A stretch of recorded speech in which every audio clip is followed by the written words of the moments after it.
चलिए, तो आज हम आरंभ करने वाले हैं सिंधु घाटी की सभ्यता। सिंधु घाटी की सभ्यता मूल रूप से ध्यान रखिए उपयोगी है प्री के लिए, एमपीपीएससी प्री और एमपीपीएससी मेंस, ये दोनों के लिए बहुत उपयोगी है। बहुत ज़्यादा आपके लिए काम का ये टॉपिक है। इसके अलावा चाहे आप व्यापम की परीक्षा दें, आप एसआई की परीक्षा दें, कोई भी परीक्षा देने वाले हैं आपके लिए सिंधु सभ्यता एक बहुत ही उपयोगी, बहुत इम्पॉर्टेंट टॉपिक रहेगा। तो स्टार्ट करते हैं।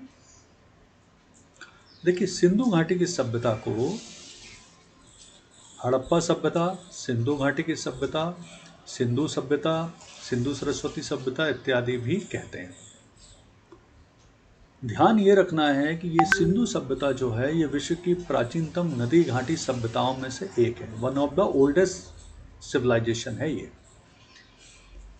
जब सिंधु घाटी की सभ्यता का विकास हो रहा था उसी दौरान मिस्र, मेसोपोटामिया, चीन, ये भी समकालीन सभ्यताएं हैं जिनका विकास हो रहा था। लेकिन जितनी बड़ी सभ्यता सिंधु घाटी की सभ्यता थी उतनी सभ्यता इनमें से कोई भी नहीं थी, है ना। अब पहले अगर हम इसका देखें क्षेत्र विस्तार, इसका क्षेत्र कितने एरिया में या कहाँ कहाँ ये फैला हुआ था, ये इसका क्षेत्र, तो उतनी सभ्यता इनमें से कोई भी नहीं थी, है ना। अब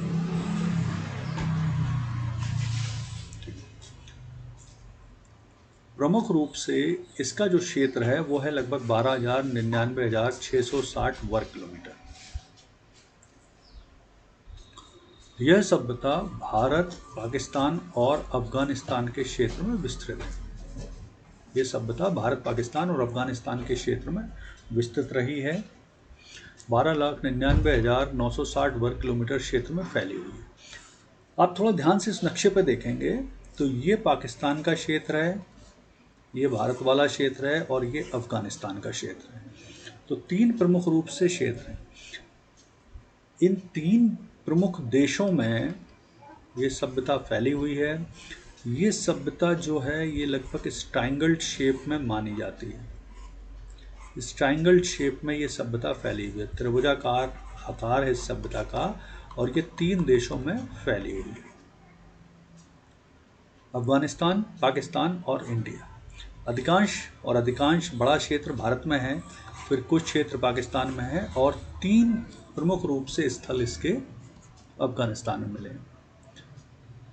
अब थोड़ा सा इसको हम समझते हैं कि ये भारत, पाकिस्तान और अफगानिस्तान तीन देशों में फैली हुई है। 12,99,960 वर्ग किलोमीटर क्षेत्र में फैली हुई है।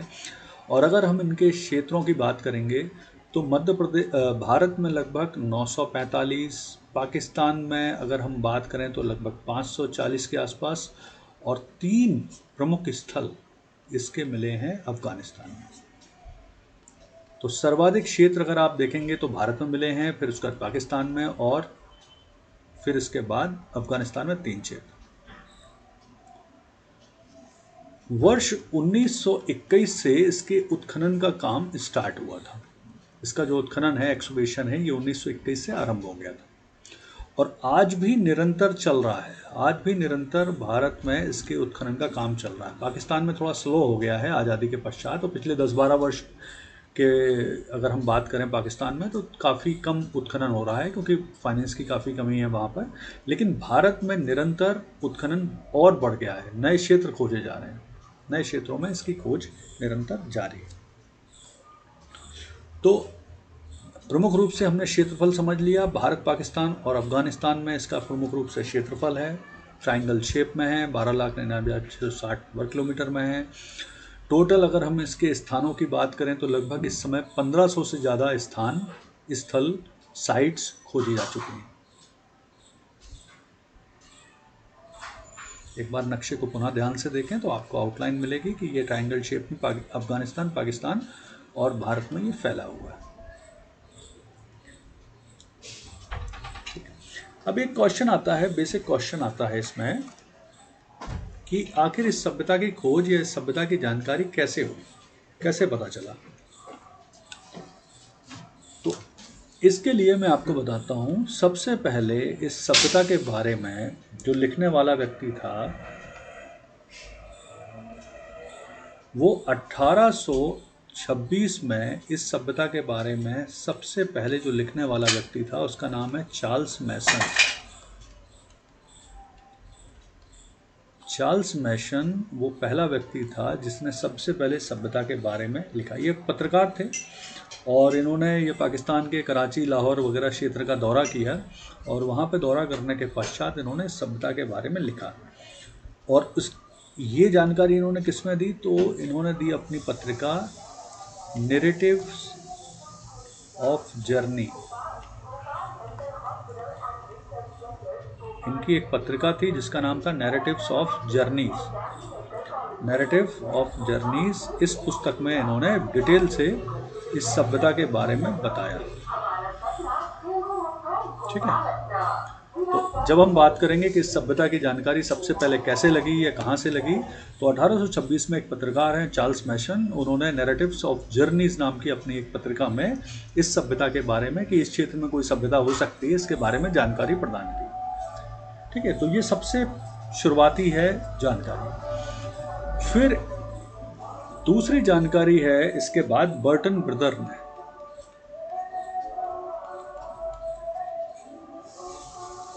देखिए, फिर दूसरी बार इसकी जानकारी मिली बर्टन ब्रदर के माध्यम से। ये बर्टन ब्रदर बेसिकली इंजीनियर थे, रेलवे के इंजीनियर थे और कराची से लाहौर के बीच में एक रेलवे लाइन का निर्माण हो रहा था। कराची से लाहौर के बीच में एक रेलवे लाइन का निर्माण चल रहा था 1856 में। तो क्या हुआ कि उस दौरान कुछ ईंटों की कमी पड़ी।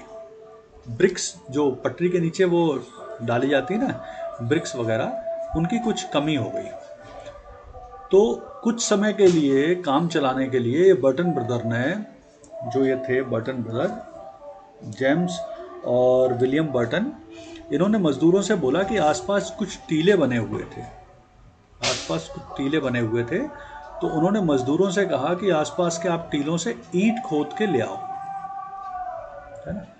तो मजदूर गए और आसपास के टीलों से ईंट खोद के ले आए, जिसे इन्होंने इस रेलवे लाइन के नीचे लगा दिया। लेकिन जब इन टीलों की खुदाई की गई तो खुदाई में बहुत सारा सामान भी मिला, बहुत सारा सामान भी प्राप्त हुआ इस खुदाई में। तो जब ये सामान वगैरह प्राप्त हुआ तो बर्टन ब्रदर ने क्या किया कि उस सामान को रखवा दिया एक जगह पर। उन्होंने कहा ठीक है, उनको जानकारी नहीं है ये कोई सामान है, तो इन्होंने एक जगह रखवा दिया उस सामान को कि देखेंगे बाद में या सरकार को सूचित करेंगे। ठीक है, तो फिर ये सामान रख दिया गया। तो ये दूसरी जानकारी है इस सभ्यता के बारे में। फिर इस सभ्यता के बारे में तीसरी बार फाइनली जो रिसर्च किया गया इस सामान के आधार पर और चार्ल्स मैसन की नैरेटिव्स ऑफ जर्नी के आधार पर, अलेक्जेंडर कनिंघम नाम के जो इतिहासकार विद्वान थे, उन्होंने फाइनली फिर इसके बारे में रिसर्च करना आरंभ हुआ। ये भारतीय पुरातत्व विभाग के संस्थापक भी माने जाते हैं, अलेक्जेंडर कनिंघम। और फाइनली इसके बारे में अलेक्जेंडर कनिंघम ने भारतीय पुरातत्व विभाग के जो बाद में अध्यक्ष भी बने, उन्होंने इसके बारे में पूरा रिसर्च शुरू किया, इसके बारे में अपनी रिसर्च प्रस्तुत की, रिसर्च की जानकारी दी। तो कुल मिला के ध्यान रखिए कि सिंधु सभ्यता के बारे में पता लगने के पीछे ये तीन प्रमुख कारण हैं। पहला कारण था चार्ल्स मैसन का आर्टिकल नैरेटिव्स ऑफ जर्नी, जिसमें उन्होंने इस क्षेत्र में एक सभ्यता होने की जानकारी दी थी। दूसरा, कराची लाहौर रेलवे लाइन के निर्माण के दौरान बर्टन ब्रदर जो रेलवे के इंजीनियर थे 1856 में, उनको मिला कुछ सामान। और तीसरा, अलेक्जेंडर कनिंघम का रिसर्च।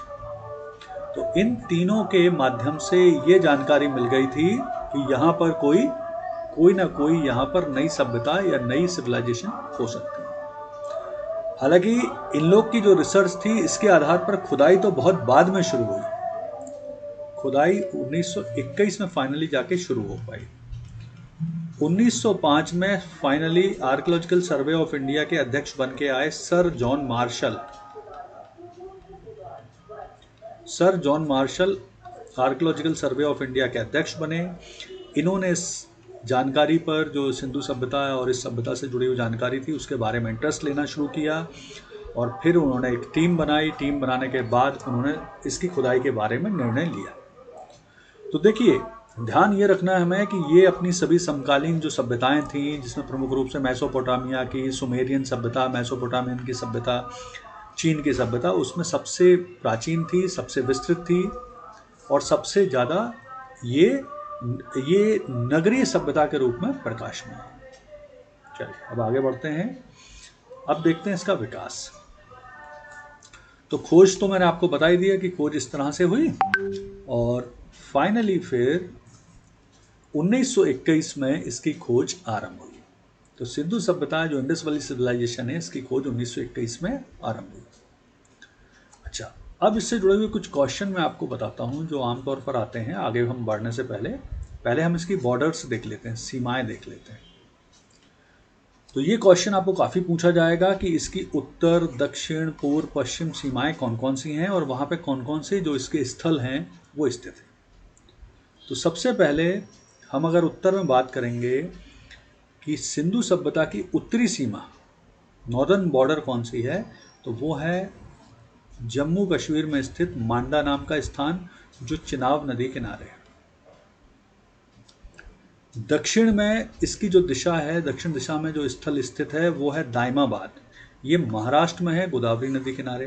हालांकि गोदावरी की सहायक नदी किनारे है, लेकिन ये गोदावरी नदी बोल दिया जाता है। तीसरा और पश्चिम दिशा में स्थित है इसका जो प्रमुख रूप से स्थल है वो है सुतका गैंडोर। ये बलूचिस्तान में, पाकिस्तान के बलूचिस्तान में स्थित है और दशक नदी किनारे स्थित है। और जो ईस्ट साइड है यानी पूर्वी सीमा है इसकी, वो है आलमगीरपुर, जो मेरठ यूपी में स्थित है, हिंडन नदी किनारे। तो ये थोड़ा सा दिमाग में रखिएगा कि इसकी उत्तर, दक्षिण, पूर्व, पश्चिम जो सीमाओं पर स्थित स्थल हैं उनके बारे में क्वेश्चन पूछे जाते हैं। तो वो आपको थोड़ा कोशिश करना है याद रखना। अच्छा, यहाँ पर एक चीज़ और ध्यान रखिए, जैसे मैं बार बार बोल रहा हूँ सिंधु सभ्यता, या इसे हम बोलते हैं हड़प्पा सभ्यता, ये सरस्वती सभ्यता। तो ये क्यों बोलते हैं, नामकरण कैसे होता है, वो भी हम देख लेते हैं। पहले इस सभ्यता का नामकरण कैसे होगा। तो सभ्यता का जो नामकरण होता है वो ध्यान रखिए, किसी भी सभ्यता का नामकरण की दो तरीके इस्तेमाल लाए जाते हैं। किसी की सभ्यता के नामकरण में आमतौर पर दो तरीकों का इस्तेमाल होता है। तरीका पहला होता है जो पहले ही स्थल खोजा जाता है। जो भी पहला स्थल खोजा जाता है या तो उसके नाम से उस सभ्यता को बोलते हैं, जैसे इसको हड़प्पा सभ्यता बोलते हैं, तो हड़प्पा पहला स्थल है जो सिंधु सभ्यता में खोजा गया। या जो दूसरा प्रमुख सभ्यता का नामकरण का तरीका होता है और जो काफ़ी मान्य है पूरे दुनिया में, विश्व में, वो होता है जिस नदी किनारे ये सिविलाइजेशन स्थित होती है। तो जैसे सिंधु सभ्यता प्रमुख रूप से सिंधु नदी किनारे स्थित है ना, तो इसलिए इसको सिंधु सभ्यता भी बोलते हैं, इंडस वैली सिविलाइजेशन भी बोलते हैं। तो ये दो प्रमुख तरीके होते हैं जिससे इस सभ्यता के बारे में, किसी भी सभ्यता के बारे में, किसी भी सभ्यता का नामकरण किया जाता है। तो ये आपको थोड़ा सा ध्यान रखना है। तो सीमाएं हमने देख ली, सभ्यता के हम थोड़ा से चरण देख लेते हैं, फेज। तो देखिए, ये जो सभ्यता है प्रारंभ से स्टार्ट होके अपने चरम तक पहुंचने के बीच में, इसमें प्रमुख रूप से 3 चरण माने गए हैं। प्रारंभ से यानी 0 से लेके और 100% तक पहुंचने में, प्रारंभ से चरम तक पहुंचने में इसके 3 चरण माने गए। जो पहला चरण है उसे बोलते हैं प्रारंभिक हड़प्पाई सभ्यता, अर्ली इंडस वैली सिविलाइजेशन। ये टाइम पीरियड माना जाता है 3300 से 2600 ईसा पूर्व। 3300 से 2600 जो ईसा पूर्व का टाइम पीरियड है वो माना जाता है इस सभ्यता का प्रारंभिक चरण। मतलब इस चरण में ये सभ्यता प्रारंभिक रूप से विकसित होना शुरू हुई। जब भी कोई सभ्यता विकसित होती है तो वो आदिम स्वरूप से कबीला स्वरूप में आती है, कबीला स्वरूप से ग्रामीण स्वरूप में आती है और ग्रामीण स्वरूप से फिर वो नगरीय स्वरूप में आती है। तो ये किसी भी सभ्यता के विकास के चरण होते हैं। पहले वो अनसिविलाइज होती है, फिर सिविलाइज होती है, फिर उसके बाद कबीला या क्लान शेप में आती है, फिर इसके बाद वो रूरल सिविलाइजेशन होती है, फिर वो अर्बन सिविलाइजेशन होती है। तो यही चरण होते हैं किसी भी सभ्यता के विकास के। तो पहला चरण हमारा प्रारंभिक हड़प्पा सभ्यता का 3300 से 2600 ईसा पूर्व, जिसमें ये आदिम स्वरूप से विकसित होते हुए धीरे धीरे ग्रामीण स्वरूप में आई, ग्रामीण स्वरूप से फिर कबीला, ग्रामीण और नगरीय स्वरूप में आई।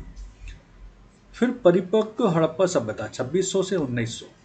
परिपक्व का मतलब होता है मैच्योर, मतलब यहाँ पर इसका स्वरूप नगरीय हो गया इस समय पूरी तरह से, नगरीय सभ्यता के रूप में प्रकाश में आ गई। जैसे आज हम परिपक्व अवस्था में चल रहे हैं, नगरीय स्वरूप में चल रहे हैं, तो उसे परिपक्व उस समय की अवस्था बोलते हैं।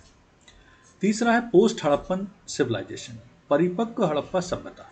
1900 से 1300 का जो स्वरूप है ये पोस्ट है, मतलब इस समय हड़प्पा सभ्यता नष्ट हो गई तो उसके बाद की अन्य सभ्यताएं आरंभ हो गई थी। तो ये कुछ बेसिक चीज़ें हैं जिनको हमें ध्यान रखना है कि ये चरण कैसे डेवलप हुए। उत्तर, दक्षिण, पूर्व, पश्चिम आपने दिशा देख ली। एक बार इसकी लंबाई देख लीजिए कि नॉर्थ टू साउथ इसकी जो लंबाई है वो 1600 किलोमीटर है, और ईस्ट टू वेस्ट इसकी लंबाई 1400 किलोमीटर है ना। तो ये थोड़ा सा दिमाग में रखिए। अब हम देखते हैं इसका काल निर्धारण। इस सभ्यता का काल का निर्धारण आखिर किया कैसे गया, कैसे काल निर्धारण किया गया कि भैया ये कितनी पुरानी सभ्यता है। तो इसके काल के निर्धारण के लिए अलग अलग कॉन्सेप्ट दिए गए हैं, अलग अलग लोगों ने इसे बताया है। तो जैसे एक प्रसिद्ध विद्वान है सर जॉन मार्शल, उन्होंने बोला है 3250 से 1750 ईसा पूर्व इस सभ्यता का टाइम पीरियड है। एक और विद्वान है अर्नेट नेके, उन्होंने कहा है 2800 से 2500। फिर माधव स्वरूप वत्स। तो ये आपको बेसिकली सर जॉन मार्शल का याद रखिए 3200 से 1700, फिर 2750 अर्नेट मैके 2800 से 2500, और फिर finally carbon dating. Carbon dating भी काल निर्धारण की एक प्रमुख विधि होती है, और इसके आधार पर प्रसिद्ध भारतीय विद्वान धर्मपाल अग्रवाल ने इसका टाइम पीरियड 2300 से 1700 ईसा पूर्व का बताया है। यानी जो इंडस वैली सिविलाइजेशन है ये कार्बन डेटिंग के आधार पर इसका जो काल निर्धारण है वो 2300 से 1750 ईसा पूर्व, 1700 ईसा पूर्व के बीच में हुआ। ठीक है। अच्छा, यहाँ पर हमें बेसिकली क्या ध्यान रखना है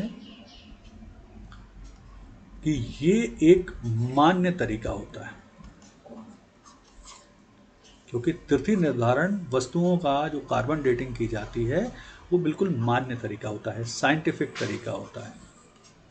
तो कुल मिला के अगर हमें बताना हो कि मान्य तिथि कौन सी है इंडस वैली सिविलाइजेशन की, तो हम बताएंगे 2350 से 1700 या 1750 ईसा। तो ये ध्यान रखिए। या तो क्वेश्चन आएगा सर जॉन मार्शल ने क्या बताया, ये क्वेश्चन आता है, या पूछा जाता है कार्बन डेटिंग के आधार पर इसका टाइम पीरियड क्या है। तो इन दोनों में से, और फिर मान्य कौन सी है, रिकग्नाइज कौन सी है, तो 2350 से 1750 ये तिथि रिकग्नाइज है। ठीक है, चलिए अब हम बात करते हैं नेक्स्ट, इसके निर्माणकर्ता कौन थे। तो निर्माणकर्ता मतलब किस तरह की प्रजाति के लोगों ने इस सभ्यता को बसाया था।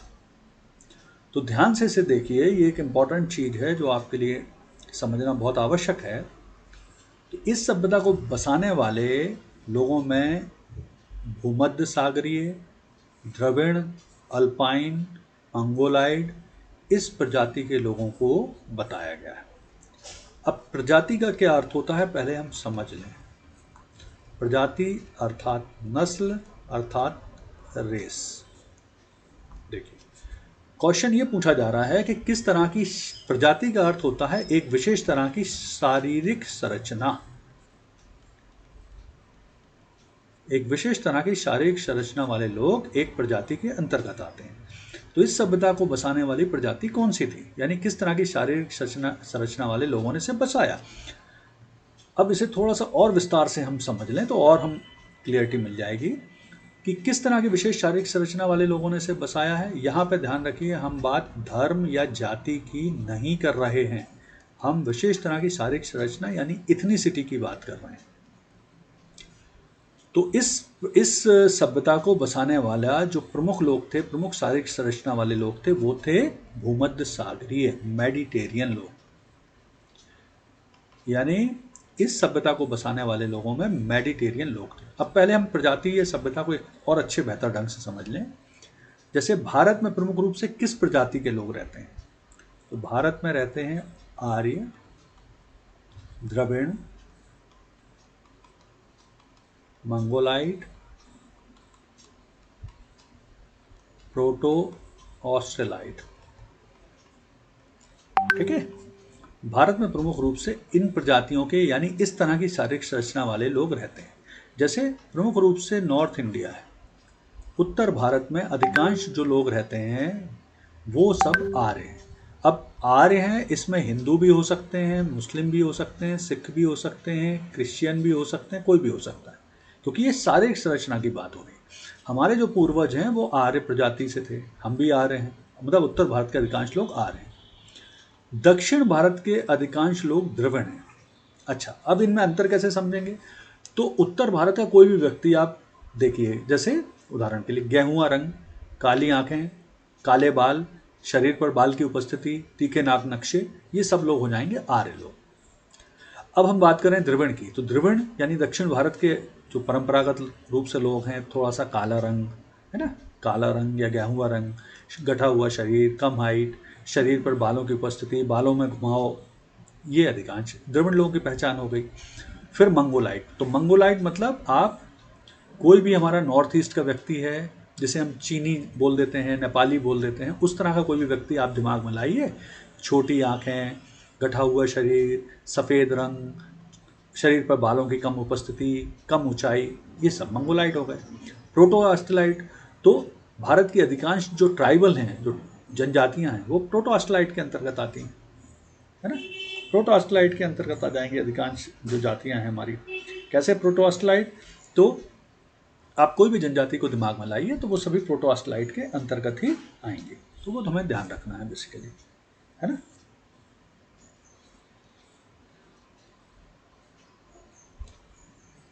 तो ये हो गई थोड़ी सी प्रजाति की बात, है ना।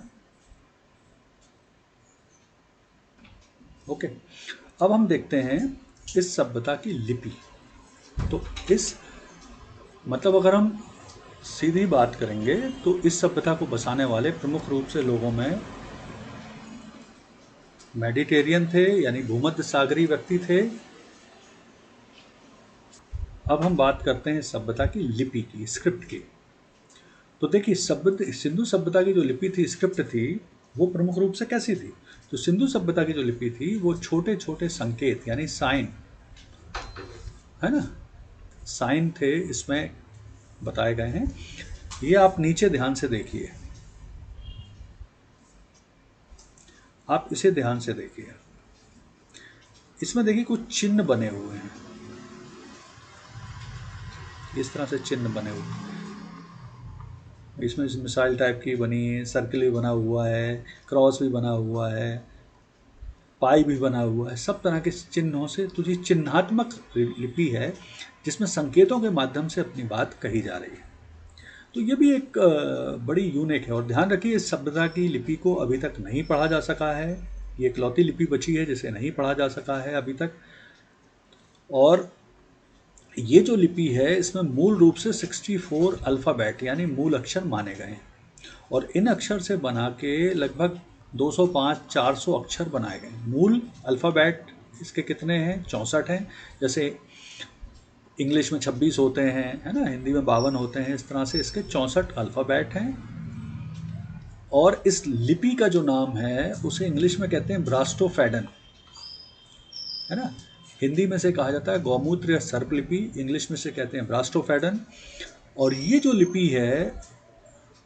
लिपि है इसे पहली लाइन में बाएं से दाएं, पहली लाइन में बाएं से दाएं, दूसरी लाइन में मतलब फर्स्ट लाइन में इसको राइट टू लेफ्ट, फिर सेकंड लाइन में लेफ्ट टू राइट, फिर थर्ड लाइन में राइट टू लेफ्ट, ऐसे करके लिखते थे। तो ये इनका अपना एक पैटर्न है इस लिपि को लिखने का, जो आपको ध्यान रखना है। और इसको ब्रास्टोफेडन लिपि कहते थे, गौमूत्र लिपि भी कहते थे, सर्प लिपि भी कहते थे, जिगजैग लिपि भी कहते थे, ऐसी। तो थोड़ा सा ध्यान रखिएगा। यानी और एक क्वेश्चन और बहुत पूछा जाता है कि इस लिपि की पढ़ने में किस व्यक्ति का महत्वपूर्ण योगदान है, कौन सा व्यक्ति इस लिपि को पढ़ने की कोशिश कर रहा है। तो वो व्यक्ति है एस.आर. राव। इस लिपि को पढ़ने में एक एस.आर. राव नाम के विशेषज्ञ हैं, विद्वान हैं, उन्होंने बहुत कोशिश की है, हालांकि वो पढ़ नहीं पाए, वो एक अलग बात है, काफ़ी हो गई। चलिए आगे बढ़ते हैं। अब ध्यान से इसका एक बार एरिया देख लीजिए कि भारत में प्रमुख रूप से ये लिपि के जो स्थल हैं वो कहाँ कहाँ मिले हैं। तो आप ये देख रहे हैं अधिकांश ये सरस्वती नदी और इसके आसपास स्थल ये मिले हैं। ये सिंधु नदी, ये सरस्वती नदी, इसके आसपास मिले हैं। अब आइए आप इस चार्ट पे देखिए। ये चार्ट आपकी इस पर्टिकुलर टॉपिक का लगभग मान के चलिए 60% को कवर कर देगा। 60% आपके जो क्वेश्चन हैं वो सिर्फ इस चार्ट से आ जाएंगे। तो ये बहुत ही इंपॉर्टेंट चार्ट है, क्योंकि अधिकांश आपसे क्वेश्चन में पूछा जाता है सभ्यता की खोज किस वर्ष हुई, खोजकर्ता कौन है, सभ्यता की स्थिति क्या है, नदी कौन सी है। तो ये 60% क्वेश्चन आपके सिर्फ इस चार्ट से आ जाएंगे। तो ध्यान से देखिए, समझते हैं। सबसे पहला स्थल जो सिंधु सभ्यता में खोजा गया वो था हड़प्पा, इसीलिए इसे हड़प्पा सभ्यता भी कहते हैं। ये स्थल मिला रावी नदी के तट पर। किस वर्ष खोजा गया? तो 1921 में से खोजा गया। खोजकर्ता कौन थे, कौन से व्यक्ति थे जिन्होंने इसकी खोजकर्ता रहे? तो वो थे दयाराम साहनी और माधव स्वरूप वत्स। ये आपको ध्यान रखना है, इस चार्ट को 2-3 बार आप पढ़िएगा, अपने पास इसको प्रिंट आउट निकाल के रख लें तो बहुत ही अच्छा। और इसकी स्थिति कहाँ है? तो ये प्रमुख रूप से पंजाब के मांटगोमरी जिले में स्थित है। तो हड़प्पा सभ्यता पंजाब के मांटगोमरी जिले में स्थित है। दूसरा, मोहनजोदड़ो। मोहनजोदड़ो प्रमुख दूसरा स्थल है सिंधु सभ्यता का। ये दूसरे नंबर पर इसकी खोज हुई। खोज कब की गई? 1922 में। खोजकर्ता कौन थे? तो राखलदास बनर्जी। राखलदास बनर्जी ने सिंधु सभ्यता के इस दूसरे स्थल की खोज की। और ये कहाँ पर स्थित है? तो पंजाब के लरकाना, सिंध के लरकाना, पाकिस्तान के सिंध प्रांत के लरकाना जिले में ये स्थित है। ठीक है, तो सिंध के प्रांत के लरकाना में जिले में स्थित है। और पाकिस्तान के जो पूर्व प्रधानमंत्री थे बेनजीर भुट्टो, वो उनका गृह जिला है ये, है ना। बेनजीर भुट्टो का गृह जिला है लरकाना। अब तीसरा महत्वपूर्ण स्थल, तो तीसरा जो महत्वपूर्ण स्थल है वो है चंदूदड़ो। चंदूदड़ो कहाँ पर है, किस नदी किनारे? तो ये सिंधु नदी किनारे स्थल है। खोज कब हुई? 1931। किसने खोज की? तो इसकी खोज की गोपाल मजुमदार, और एक और व्यक्ति का नाम है, वो नाम है अर्नेट मैके। तो अर्नेट मैके एंड गोपाल मजुमदार ने इस स्थल की खोज की है। और ये स्थिति क्या है इसकी? तो पाकिस्तान के सिंध में, पाकिस्तान के सिंध जिले में, सिंध प्रांत में स्थित है।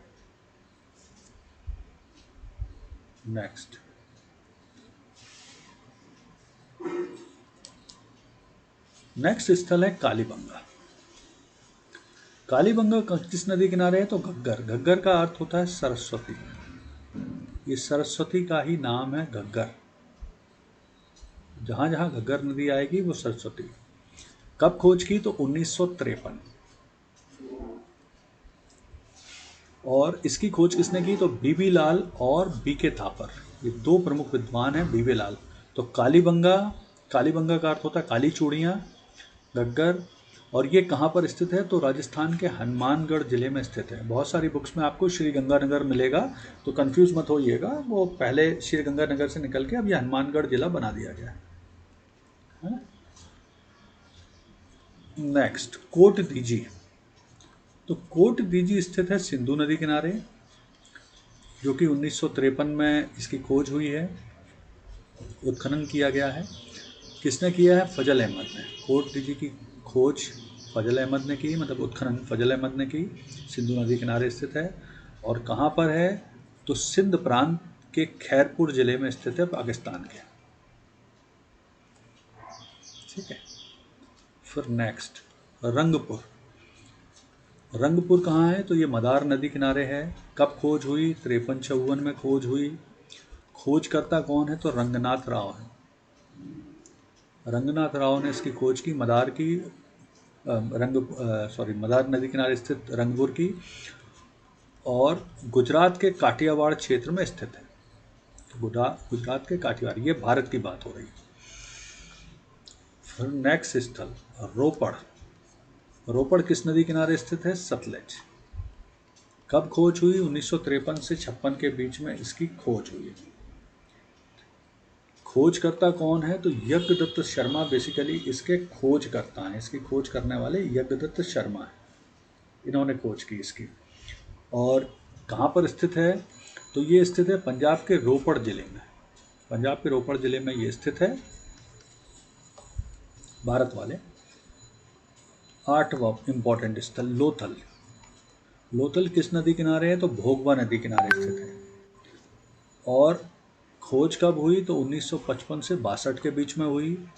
खोजकर्ता कौन है? तो रंगनाथ राव हैं, और गुजरात के अहमदाबाद जिले में ये स्थित है। ठीक है। फिर उसके बाद आलमगीरपुर। अब आलमगीरपुर कहाँ पर स्थित है? तो ये हिंडन नदी किनारे स्थित है। पहली चीज़ तो ये ध्यान रखिए, ये हिंडन नदी किनारे स्थित है। इसकी खोज कब हुई? तो 1958 में इसकी खोज की गई। खोजकर्ता कौन है इसके? तो प्रमुख रूप से जो इसके खोजकर्ता हैं वो हैं यज्ञदत्त शर्मा। यज्ञदत्त शर्मा ने इसकी खोज की। स्थिति कहाँ है? तो उत्तर प्रदेश के मेरठ जिले में। उत्तर प्रदेश के मेरठ में इसकी स्थिति है। फिर नेक्स्ट है बनवाली। बनवाली किस नदी किनारे है? तो रंगोई नदी किनारे है। स्थिति क्या है? मतलब खोज किस वर्ष हुई? तो 1974 में हुई। खोजकर्ता कौन थे? तो रविन्द्रनाथ बिष्ट, RS बिष्ट। कहाँ स्थित है? हरियाणा के हिसार जिले में, भारत के। फिर नेक्स्ट है धौलावीरा। धौलावीरा किस नदी किनारे है? लूनी नदी किनारे स्थित है।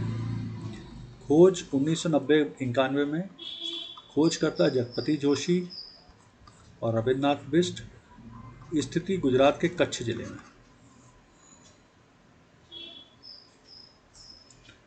और फाइनली 12th बड़ी साइट राखीगढ़ी कहाँ स्थित है? घग्गर नदी यानी सरस्वती नदी के तट पर स्थित है। खोज कब हुई? 1969। खोज किसने की? सूरज भान और भगवान दास। और स्थित कहाँ है? हरियाणा के हिसार में। अब इसे बहुत ध्यान से दिमाग में रखिएगा, क्योंकि क्वेश्चन अब आपको इससे काफ़ी आएंगे, राखीगढ़ी से। देखिए क्या था कि कुछ समय पहले तक मोहनजोदड़ो सबसे बड़ा शहर था, फिर लोथल सबसे बड़ा शहर हुआ, फिर धौलावीरा सबसे बड़ा शहर हुआ, लेकिन फाइनली 2010 से जब राखीगढ़ी का बहुत विस्तार से उत्खनन हुआ तो ये पता चला कि ये ही सबसे बड़ा स्थल है इसका, और लगातार इसका उत्खनन जारी है। अभी मैं आगे आपको विस्तार से राखीगढ़ी के बारे में बताऊंगा, यहाँ तो जस्ट एक आउटलाइन ले लीजिए। तो ये सबसे बड़ा स्थल है फिलहाल। आपको बुक्स में मोहनजोदड़ो, लोथल, धौलावीरा वगैरह मिल जाएंगे, लेकिन आप ध्यान रखना है आपको कि सबसे बड़ा स्थल इस सभ्यता का अब हो गया है राखीगढ़ी, जो हिसार हरियाणा में स्थित है। और इसका उत्खनन आज भी चल रहा है, अभी भी स्टिल चल रहा है। अभी भी नई नई खोजें प्रकाश में आ रही हैं, नई नई जानकारियाँ प्रकाश में आ रही हैं इससे जुड़ी हुई। तो ये थोड़ा सा दिमाग में रखिएगा, है ना। तो ये हमने ये चार्ट ध्यान से इसका स्क्रीनशॉट ले लें, और इस चार्ट को 2-3 बार आप चाहें तो इसे पढ़ें। ये चार्ट आपकी 60% क्वेश्चन जो इस पर्टिकुलर टॉपिक से आते हैं, सब 60% क्वेश्चन का जो समस्या आपकी हल कर देगा। इसमें स्थल है, नदी का नाम है, उत्खनन वर्ष है, उत्खनन करता है, किस जगह स्थित है वो है। तो ये आपका 60% क्वेश्चन तो इसी में, इस चार्ट से आ जाएंगे। इसे आप विस्तार से दिमाग में रखिएगा। चलिए आगे बढ़ते हैं। अब देखते हैं सभ्यता की विशेषताएं। क्या विशेषताएं इस सभ्यता की, अब ये भी ध्यान से देखें। तो सबसे पहले मैं आपको बता देता हूं एक चीज जो आपको दिमाग में रखना है। लोहा, घोड़ा, चावल नहीं थे। इस सभ्यता में क्या नहीं था? लोहा, घोड़ा, चावल। ये सभ्यता में लोहा नहीं था, घोड़ा नहीं था, चावल नहीं था। ये तीनों चीज़ें नहीं मिलती हैं। हाँ, अपवाद स्वरूप अपवाद स्वरूप घोड़े और चावल के प्रमाण मिलेंगे, लेकिन आपको जब फ्लैट पूछा जाए कि इस सभ्यता में क्या नहीं मिलता, तो चावल, घोड़ा, लोहा नहीं मिलता। फिर ये कौन सी सभ्यता थी, किस तरह की सभ्यता थी? तो ये सभ्यता थी नगरीय सभ्यता और कांस्ययुगीन सभ्यता, urban civilization and brown age civilization. तो ये सभ्यता बिलोंग करती है अर्बन सिविलाइजेशन से और ब्राउन एज सिविलाइजेशन से, यानी ये कांस्य युगीन सभ्यता थी और नगरीय सभ्यता थी।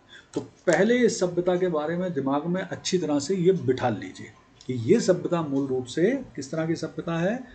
तो ये नगरीय सभ्यता है, कांस्य युगीन सभ्यता है, और यहाँ प्रमुख रूप से व्यापारिक।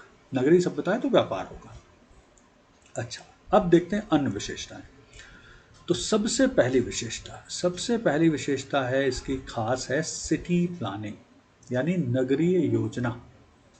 सिटी प्लानिंग, नगरीय योजना का अर्थ होता है कि यहाँ पर जितने भी नगर मिले हैं, जितने भी शहर मिले हैं, सिटी मिली हैं, वो अपने आप नहीं बनाई गई हैं, उन्हें योजना बना के बसाया गया। इन्हें देखिए आप, ये पूरी प्रॉपर प्लानिंग से बनी है कि कहाँ पे रोड होगी, कहाँ पे नाली होगी, कहाँ पे किला होगा, कहाँ पर मजदूरों के मकान होंगे, कहाँ पे फार्मर के मकान होंगे, कहाँ पे राजा लोगों के या अधिकारियों के मकान होंगे, सब बनाया गया। तो प्रॉपर प्लान तरीके से बनाया गया है ना। तो इसे कहते हैं सिटी प्लानिंग। तो इस सभ्यता की पहली इंपॉर्टेंट विशेषता है इसकी सिटी प्लानिंग। अच्छा, इसके अलावा दूसरी इसकी खासियत है कि यहाँ पर हर जो नगर है उसको प्रॉपर तरीके से एक दुर्ग उसका बना है, ये दुर्ग टाइप का बना है। फिर उसके बाद उस दुर्ग को एक दीवार से घेरा गया है, एक पूरा प्रॉपर गेट वेट बना के उस पूरे दुर्ग, उस शहर को घेरा गया है ना, फोर्टिफिकेशन किया गया। तो नगर में एक पूरा प्रॉपर दीवार बनाई गई है, दीवार में गेट बनाए गए हैं, प्रॉपर इसे घेरा गया है। ठीक है। फिर तीसरी इंपॉर्टेंट चीज है हाउस कंस्ट्रक्शन, भवन निर्माण। तो इनकी जो भवन निर्माण कला थी वो उच्च कोटि की थी, है ना। और जो ये मकान बनते थे, जितने भी शहर मिले हैं, आमतौर पर ध्यान रखें वो दो भागों में बांटे गए हैं। शहरों को दो भागों में बांटा गया है। एक पार्ट में रहते थे अधिकारी पुरोहित, और दूसरे पार्ट में रहते थे मजदूर और कृषक। दूसरे पार्ट में मजदूर कृषक और पहले पार्ट में पुरोहित और अधिकारी। ठीक है। इस तरह से शहर को बांटा गया। अपर पार्ट जो था, ऊंचाई वाला पार्ट था, वहां पर दुर्ग बनता था, वहां पर अधिकारी और पुरोहित वगैरह रहते थे, सैन्य अधिकारी वगैरह भी रहते थे। और जो दूसरा पार्ट था उसमें मजदूर और कृषक लोग रहते थे। और इनकी उच्च कोटि की वो थी मंदिर निर्माण। और ये जो नगर निर्माण है ये उच्च कोटि का था।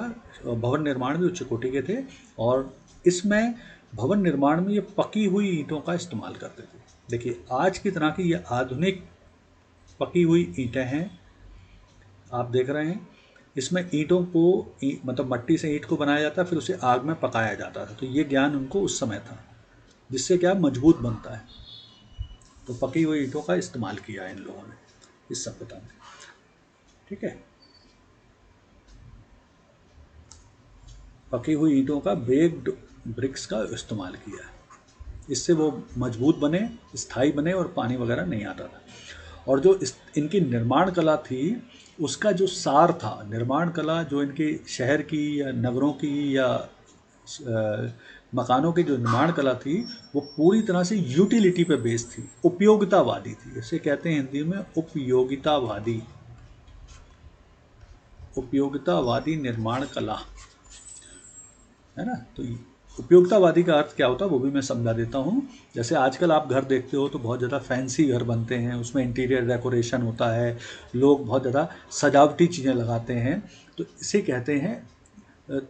कहते हैं फैंसी डिज़ाइन करना। लेकिन इस काल में जो सिंधु सभ्यता के काल में निर्माण होते थे वो ऐसे नहीं होते थे। वहाँ उपयोगिता क्या है उसके आधार पर बनते थे। साधारण मकान बनाए जाते थे, लेकिन कहाँ पर दीवार बनना है, कहाँ पे खूंटी लगाना है, कहाँ पे ये सब होना है, कहाँ पे उसका बाथरूम बनना है, कहाँ पे उसके अन्य कमरे बनना है, वो सब देख के बनाया जाता है। तो उपयोगितावादी थी, प्राइवेसी का, निजता का ध्यान रखा जाता था उसमें, तो ये बहुत अच्छी निर्माण कला थी। फिर आवासीय भवन। आवासीय भवन जो होते थे, रेसिडेंशियल हाउस जो होते थे, वो चौकोर होते थे आकृति में, और हर घर में, अधिकांश में रसोई घर यानी जो हमारे किचन हैं वो मिलते हैं, बाथरूम वॉशरूम मिलते हैं, सभी घरों में कुएं भी मिले हैं, पर्सनल पानी के यूज़ के कुएं, और सभी घर में आंगन भी मिला है। कुछ भवन इनके 2 मंजिल भी होते थे, 2 मंजिल के भवन भी होते थे, लेकिन अधिकांश मिला है सिंगल स्टोरी। इनको आप थोड़ा सा ध्यान रखिएगा, 2 मंजिल के घर भी मिले हैं। और घरों की सबसे बड़ी खासियत क्या है वो समझिए। घरों की खासियत ये है कि जो उन्होंने घर बनाए हुए हैं उसमें जो खिड़कियां हैं, उस घर की जो खिड़कियां हैं वो, ये है मेन रोड। देखिए ध्यान से थोड़ा सा समझें, ये हो गई मेन रोड, ठीक है, ये है घर, और ये घर की गली वाली रोड हो गई। तो जो खिड़कियां होती थी वो मेन रोड पे नहीं खुलती थी, यहाँ नहीं खुलती थी, वो खुलती थी उस घर के आंगन की तरफ। दूसरा, जो उस घर के दरवाजे होते थे वो भी मेन रोड पे नहीं खुलते थे, वो खुलते थे उस गली में, जिसको आजकल हम कहते हैं सर्विस रोड। तो जो बड़ी रोड होती है और उसके साइड में फिर जो छोटी रोड बनाई जाती है उसे सर्विस रोड कहते हैं। तो उन्हें वो चीज़, निजता का ध्यान उन्होंने उस समय ही रखा था कि अपनी प्राइवेसी का ध्यान रखा, घर की खिड़कियां खोली अपने आंगन में, अपने घर के अंदर की तरफ, अपने दरवाजे उन्होंने सर्विस रोड पे खोले जिससे डायरेक्ट मेन रोड पे ना आए। ठीक है, तो ये कितनी इंपॉर्टेंट चीज़ें थी जो उन्होंने उस काल में ही कर ली थी। फिर इसके बाद यहाँ पर सार्वजनिक भवन भी मिले हैं। सार्वजनिक भवन मिला है, मोहनजोदड़ो से एक विशाल भवन मिला है जिसकी लंबाई लगभग 242 फीट से 115 फीट है। इस तरह के भवनों का प्रयोग जनसभा, अधिवेशन, यानी इससे क्या पता चलता था कि वहाँ पर कुछ सार्वजनिक कार्यक्रम होते थे, जैसे मेले वगैरह हम जिन्हें कह सकते हैं, मेले या अन्य सार्वजनिक कार्यक्रम वहाँ पर आयोजित किए जाते थे। इससे हमें ये जानकारी मिलती है। ठीक है, ईंटों से निर्मित घर ग्रिड प्रणाली का उपयोग करते थे। ग्रिड प्रणाली मतलब एक प्रॉपर तरीके से सेक्टर्स में डिवाइड किए गए हैं, प्रॉपर तरीके से डेवलप किए गए हैं, तो वो बताया। सड़कें एक दूसरे को समकोण पर काटती थी तथा नगरों को विभिन्न ब्लॉकों में बांटा गया है। नगरों को विभिन्न ब्लॉकों में बांटा गया है, इनके बीच में रोड है ना, तो इस तरह से, जिनको आजकल बोलते हैं सेक्टर्स। ये रोड का आप देखिए, आप ये रोड की फ़ोटो देखें तो ये एक चौड़ी रोड है, ये मेन रोड है, ये भी एक चौड़ी रोड का उदाहरण है, ये मेन रोड है, ये भी एक चौड़ी रोड का उदाहरण है, मेन रोड। और रोडों पे आप देखिए यहाँ पर ईंटें लगाई हुई हैं इनने, ठीक है, यहाँ पे ईंटें लगाई हुई हैं इस रोड पे, चौड़ी रोड बनाई है, ईंट लगा के रोड को बनाया, ठीक है। और यहाँ बीच बीच में छोटी रोडें बनाई हैं गली जैसी, ठीक है। सड़कें, सड़कें ग्रिड प्रणाली के रूप में मौजूद हैं, मतलब इस तरह से सड़कों को बनाया जाता था और यहाँ पे घर बनते थे, जिसको आजकल बोलते हैं ना सेक्टर। जैसे चंडीगढ़ भी इसी तरह से सेक्टर में बटा हुआ है, इसी तरह से सेक्टर की तरह बटाए हुए,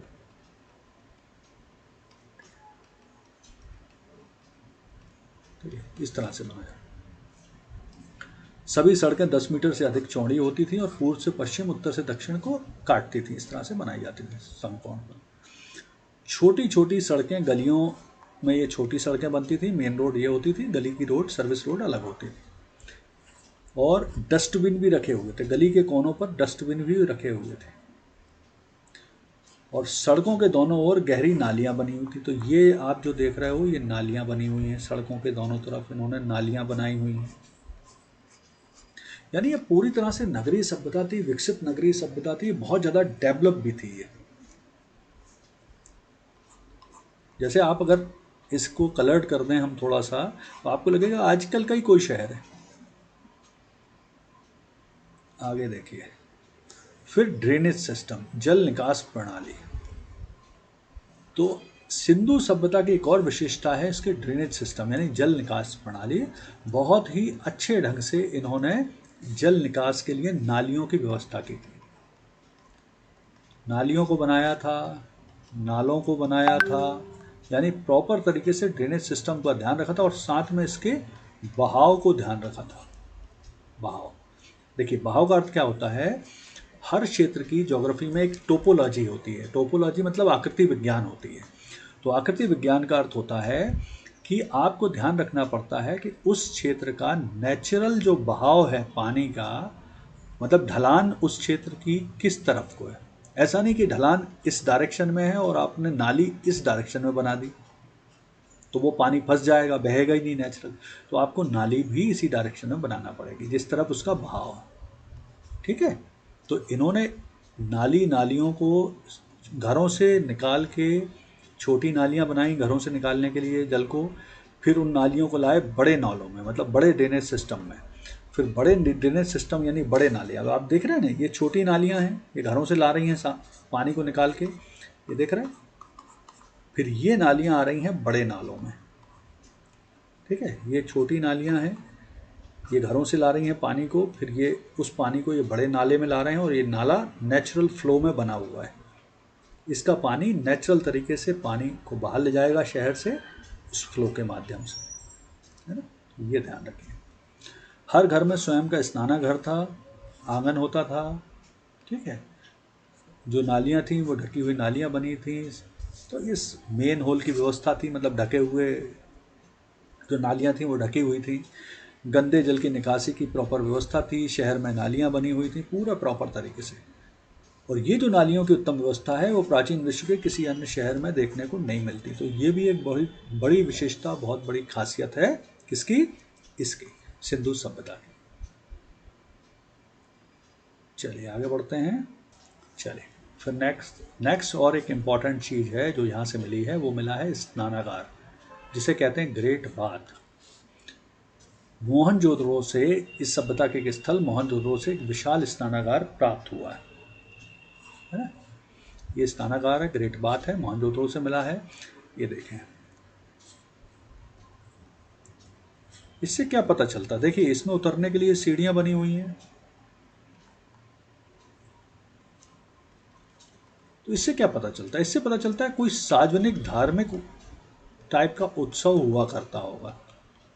कोई धार्मिक उत्सव या सार्वजनिक उत्सव जरूर होता था जो पानी से संबंधित था। ठीक है, मोहनजोदड़ो से एक विशाल स्नानागार प्राप्त हुआ जिसकी लंबाई 159 फीट और चौड़ाई 133 फीट है, जो संभवतः सैधव वासियों की सबसे बड़ी इमारत है। इसके चारों ओर गलियारे तथा कमरे बने हुए हैं। इसके यहाँ पर कमरे भी बने हुए थे। इससे क्या पता चलता है, कोई धार्मिक उत्सव होता था, कोई पुरोहित वगैरह थे, लोग नहा के वहाँ कपड़े वगैरह बदलते थे, कुछ रिचुअल्स, रस्म रिवाज, प्रथाएं होती थी यहाँ पर। इससे ये पता चलता है ना। ये घर बने हुए हैं। ठीक है, आंगन में मुख्य अग्निकुंड यानी ये वाला है और स्नान कुंड में उतरने की सीढ़ियों की व्यवस्था है। फिर दूसरा इंपॉर्टेंट स्थल है, इस विशेषता है यहाँ की सिंधु सभ्यता की, वो विशेषता है अन्नागार, ग्रेनरी। ये ग्रेनरी है। ग्रेनरी मतलब क्या, ग्रेनरी मतलब अन्न को रखने का स्टोर। अन्न भंडार मतलब अन्न को रखने का, जो अनाज होते हैं उसको रखने का स्टोर, अनाज को रखने का ये स्टोर। तो इससे क्या पता चलता है, इससे दो चीज़ें पता चलती हैं। पहली चीज़ तो ये पता चलता है कि इनके पास अधिशेष उत्पादन था, एक्सेस प्रोडक्शन होता था, और उस एक्सेस प्रोडक्शन की वजह से ये उसे बेच पाते थे लोगों को, जिसकी वजह से इनका ट्रेड भी डेवलप था। और एक्सेस को जब आप बेचेंगे तो आप उसके बदले में बहुत सारी अपनी सुविधा की चीज़ें ले सकते हैं। यानी इससे क्या पता चल रहा, दो तीन चीज़ें, कि इनके पास अधिशेष उत्पादन था, इनका व्यापार विकसित था, और ये वस्तु विनिमय के साथ साथ अपनी सुविधा की वस्तुएं भी खरीद लेते थे इसे देके। तो ये अन्न भंडार है। तो दो इंपॉर्टेंट और विशेषताएं सिंधु सभ्यता की, ग्रेट बाथ और अन्न भंडार, ग्रेनरी और ग्रेट बाथ। तो ये ग्रेट बाथ है और ये ग्रेन अन्न भंडार है ना। तो ये आपको ध्यान रखना है। ये भी बहुत इंपॉर्टेंट वो हैं जो मोहनजोदड़ो से मिली हैं। तो चलिए, सिंधु सभ्यता की अन्य विशेषताएं, और विशेषताएं क्या हैं? सिंधु की सभ्यता मेसोपोटामिया, मिस्र, भारत और चीन की 4 सबसे बड़ी प्राचीन सभ्यताओं में सबसे ज़्यादा उन्नत थी। सिंधु सभ्यता ब्राउन सेज सिविलाइजेशन थी। ब्राउन सेज थी, कांस्य, क्योंकि यहाँ पे लोहा मिला नहीं है, प्रमुख रूप से कांसा मिला है। स्वास्तिक चिन्ह संभवतः सिंधु सभ्यता की देन है। सबसे पुराने जो स्वास्तिक के चिन्ह मिले हैं इस तरह के, ये सिंधु सभ्यता में ही मिले हैं, है ना, सिंधु सभ्यता में ही मिले हैं ये चिन्ह। ठीक है, सबसे प्राचीन। इस सभ्यता में किसी प्रकार के मंदिर के अवशेष नहीं मिले हैं, मतलब मंदिर नहीं मिले हैं। सार्वजनिक भवन तो मिले हैं लेकिन मंदिर नहीं मिले हैं किसी भी प्रकार के। यहाँ पर पर्दा प्रथा और वैश्यावृत्ति चलती थी, ये जानकारी मिली है। सिंधु सभ्यता की लिपि में मूल 64 शब्द हैं, 205 204 अक्षर हैं। ये जो लिपि है वो भाव चित्रात्मक है ना। लोथल में सबसे बड़ा जहाज़ों की गोदी यानी डॉकयार्ड के साक्ष्य मिले हैं। ये देखिए, ये डॉकयार्ड है, डॉकयार्ड। अच्छा, आप लोगों में से अधिकांश लोगों को बंदरगाह यानी पोर्ट और गोदी यानी हार्बर, इसमें शायद अंतर पता है या नहीं पता, मुझे नहीं आइडिया, तो मैं आपको जस्ट आइडिया दे देता हूँ कि डॉकयार्ड, हार्बर, जो बंदरगाह, पोर्ट या डॉकयार्ड या हार्बर, इनमें क्या अंतर होता है थोड़ा सा देख लें। जो बंदरगाह होते हैं वहाँ पे कोई भी जहाज आता जाता है, सामान चढ़ाता उतारता है, वो हो गया सिंपल सा पोर्ट या बंदरगाह। लेकिन गोदी जो होती है, जिसकी बात हम कर रहे हैं, हार्बर या डॉकयार्ड जिसको कहते हैं, यहाँ पर 2 चीज़ें होती हैं। एक तो सामान के आयात निर्यात की व्यवस्था होती ही होती है। दूसरी, यहाँ पर क्या विशेषता होती है इस क्षेत्र की, इसकी विशेषता होती है कि यहाँ पर जहाज निर्माण का केंद्र भी होता है। तो जहाज निर्माण केंद्र जो गोदी है, हार्बर है, उसे जहाज निर्माण, वहाँ जहाज यानी शिप मैन्युफैक्चरिंग भी होता है, तो उसे कहते हैं गोदी। जैसे भारत में अगर हम बात करेंगे तो कोचीन, मर्मगांव, ये सब हमारे गोदी हैं, हार्बर है। ठीक है,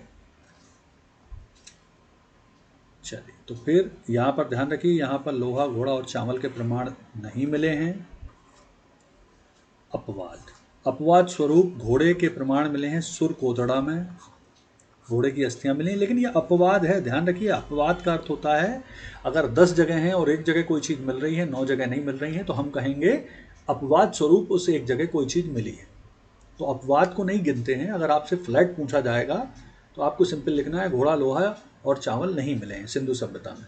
लेकिन अगर वो क्वेश्चन में ही पूछें क्या सिंधु सभ्यता में किस स्थल पर चावल के या घोड़े के प्रमाण मिले हैं, तब फिर वो अपवाद हो जाएगा। ठीक है, और चावल, तो चावल के लोथल और रंगपुर में आपको अपवाद स्वरूप चावल की भूसी भी मिली। ठीक है, लेकिन लोहे के प्रमाण तो बिल्कुल ही नहीं मिले। तो लोहे के प्रमाण अपवाद स्वरूप भी नहीं मिले, लेकिन कुल मिला के लोहा, घोड़ा, चावल नहीं मिले हैं, लेकिन अपवाद स्वरूप चावल के प्रमाण रंगपुर और लोथल में मिले हैं, जबकि धान के चावल के प्रमाण रंगपुर लोथल में मिले हैं, जबकि जो घोड़े की अस्थियां हैं वो मिली हैं सुरकोतड़ा में। तो ये आपको ध्यान रखना। चलिए आगे बढ़ते हैं। अब देखते हैं सभ्यता के प्रमुख स्थल, सिंधु सभ्यता के प्रमुख स्थलों को देखते हैं।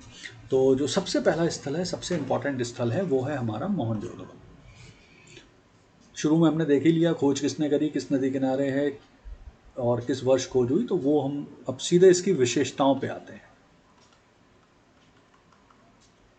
है ना। सीधे विशेषताएं आते हैं सिंधु सभ्यता के प्रमुख स्थल। देखो, वैसे मैंने आपको बताया कि 1500 प्लस स्थल खोजे जा चुके हैं, 1500 प्लस स्थल खोजे जा चुके हैं और स्टिल इनकी खोज जारी है।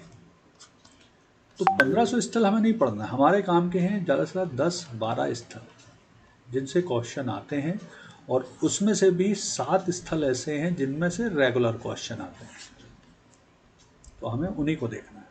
उनमें भी मोहनजोदड़ो, हड़प्पा, धोलावीरा, लोथल जो हमने चार्ट में देखे हैं वही इंपॉर्टेंट है।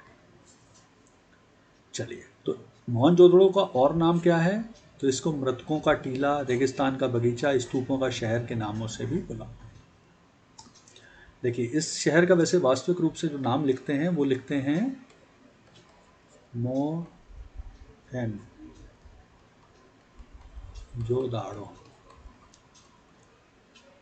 इसे मोहनजोदड़ो नहीं बोलते, मोहनजोदड़ो बोलते हैं, लेकिन बाद में अपभ्रंश होकर ये मोहनजोदड़ो हो गया है ना। तो यहाँ पे जो सबसे इंपॉर्टेंट चीज मिली है वो मिला है अन्नागार, ग्रेनरी। ये सैंधव सभ्यता की यानी सिंधु सभ्यता की सबसे बड़ी इमारत है। फिर यहाँ से एक कांसे की बनी नर्तकी की मूर्ति भी मिली है, जिसे हम कहते हैं डांसिंग गर्ल। एक नर्तकी की मूर्ति भी मिली है जिसे हम कहते हैं डांसिंग गर्ल, वो भी मिली है मोहनजोदड़ो से।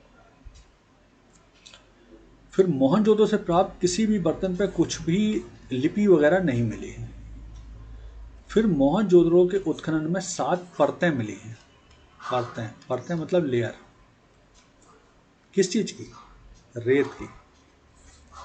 रेत की इसका जब उत्खनन किया गया तो ऐसी 7 परतें मिली रेत की।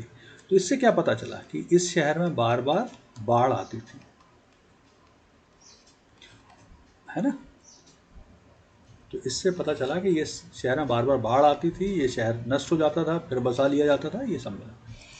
मोहनजोदड़ो से भी कुछ घोड़ों की अश्व की हड्डियां मिली, घोड़ों की हड्डियां मिली, अपवाद स्वरूप मिली हैं, तो इसे बहुत ज़्यादा वो रखने की जरूरत नहीं है। अपवाद स्वरूप घोड़ों की हड्डियां मिली हैं यहाँ पर। फिर मोहनजोदड़ो से खुदाई में बुने हुए सूती वस्त्र यानी कॉटन का एक पीस भी मिला है, कॉटन का एक टुकड़ा भी मिला है यहाँ पर। मोहनजोदड़ो से घोड़े के दांत भी मिले हैं, लोथल से भी घोड़े की कुछ हड्डियां मिली हैं और मूर्तियां मिली हैं, सुरकोदरा से भी घोड़े की अस्थियां अवशेष वगैरह मिले हैं कुछ। मोहनजोदड़ो का आकार 1 वर्ग मील है, जो पश्चिम और पूर्वी 2 खंडों में विभाजित है। पश्चिमी खंड पूर्वी खंड की तुलना में छोटा है। एक सील भी मिली है जिसमें 3 मुख वाले देवता पशुपतिनाथ शिव जी की मूर्ति मिली है, जिस पर 4 पशु, भैंस, गैड़ा, चीता और हाथी बैठे हुए। आगे मैं फोटो दिखाऊंगा अभी आपको। मोहनजोदड़ो से शवों को जलाने के साक्ष्य मिले हैं, जबकि हड़प्पा से शवों को दफनाने के साक्ष्य मिलते हैं। ठीक है। मोहनजोदड़ो की सड़कें पक्की ईंटों से बनी हैं। मोहनजोदड़ो में पत्थर की मूर्ति का तिपतिया शॉल, 3 पत्ती वाला शॉल भी मिला है। सर्वाधिक मोहरें मोहनजोदड़ो से मिली। तो चलिए, तो विशिष्टता क्या है? तो ये जो प्रमुख स्थल हैं इस सभ्यता के, इन प्रमुख स्थलों की अगर हम बात करेंगे, इस सभ्यता के प्रमुख स्थल, तो उसमें पहला इंपॉर्टेंट स्थल है मोहनजोदड़ो। तो देखिए, आज हमने बात की इस सभ्यता की खोज कैसे हुई, किसने की, कौन से प्रमुख स्थल हैं, उन प्रमुख स्थलों की खोज किसने की, इस सभ्यता के बारे में पता कैसे चला, इस सभ्यता की विशेषताएं क्या हैं, है ना, और इस सभ्यता का एक प्रमुख स्थल मोहनजोदड़ो। तो ये सब हमने पढ़ा आज। अब कल हम इसका इंडस वैली सिविलाइजेशन का 2nd पार्ट पढ़ेंगे। उस 2nd पार्ट में क्या पढ़ने वाले हैं? तो जो प्रमुख और 3-4 स्थल हैं उनके बारे में पढ़ेंगे। इसके बाद सिंधु सभ्यता का समाज, सामाजिक जीवन, सिंधु सभ्यता का धार्मिक जीवन, सिंधु सभ्यता का आर्थिक जीवन, सिंधु सभ्यता का व्यापार, है ना, वो सब हम पढ़ेंगे कल। और कुछ इससे जुड़े हुए MCQ भी हल करेंगे कल। तो आप लोग सेम टाइम वही रहेगा, 10 बजे से ये क्लास शुरू होगी, तो आप लोग को तैयार रहना। ओके। कोई क्वेश्चन हो, डाउट हो, क्वेरी हो तो आप पूछ लीजिए।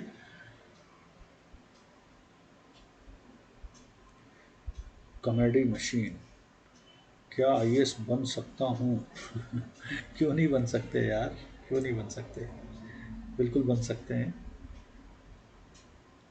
ठीक है,